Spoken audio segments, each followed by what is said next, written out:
Okay, my apologies. So, Zullie the Witch is gone for the foreseeable future. Gotta say, it's a little disappointing, but I don't like the idea of her getting burnt out and being unable to focus on Elden Ring, which, to be fair, is what's gonna get her the traffic she needs to further grow her channel. I'd also hate to see another content creator I follow go the way of burnout. I'm still not quite over the loss of Spoonie, and while those in the know will tell me it had nothing to do with burnout, oh, trust me, there was definite burnout going on there in addition to the other issues. For the 11 of you that watch these videos, thank you by the way, it means so much to me to the point that it's drawing attention to how pathetic my Didn't I already make this joke? If you don't know who Zullie the Witch is, well, she was a witch that set out to ruin the wandering knight Alva. But in this case, she is a YouTuber that creates wonderful little videos exploring some of the lore, but mostly the technical side of FromSoft games. If you've ever wondered if the moon over Yharnam is flat, well, Zullie's got you covered. Guess what? It's a fully 3D moon! It's a fully 3D moon! Ever wanted to see the Tomb of Giants, but with the lights on? Well, Zullie's got an app for that. The thing I appreciate most about her videos is that these closer looks at things in the games, while pretty much always at least mildly interesting, sometimes yield lore implications.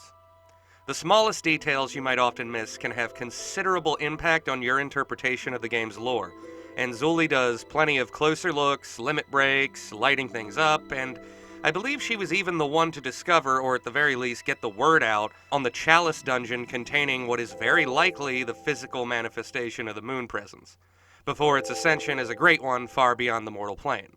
If we can engage in some metagame, it also might just be a beta version of the moon presence, or some sort of cut version, but eh.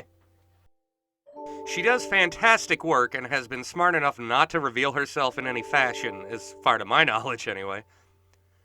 In younger days, I'd say it's because she likely looks like Pearl from the first Blade movie, but now I'm more inclined to believe she's just intelligent enough to know it's better to remain anonymous. To paraphrase Karl Bratanananaluski, you can pretty much do whatever you want as long as nobody sees your face. But in closing, go check out her channel if you somehow haven't already. I guess you could let them know that the True Monarch sent you in the comments section, huh?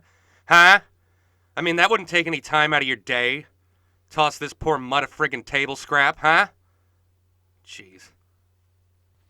And on the off chance Zullie sees this, which I have to assume is about as likely as me ever beating the Sanctuary Guardian without a bleed weapon and iron flesh, I hope you take as much time as you need to get your head back in the right space, cause daily content... That sounds like a nightmare. You really deserve a vacation before you start drowning us in Elden Ring videos. As much of a void as I now realize the lack of her content is left, I'd rather live with that void for a while than believe that the content creator is basically hurting themselves to entertain me. Which, by the way, that's why I don't buy most mainstream video games.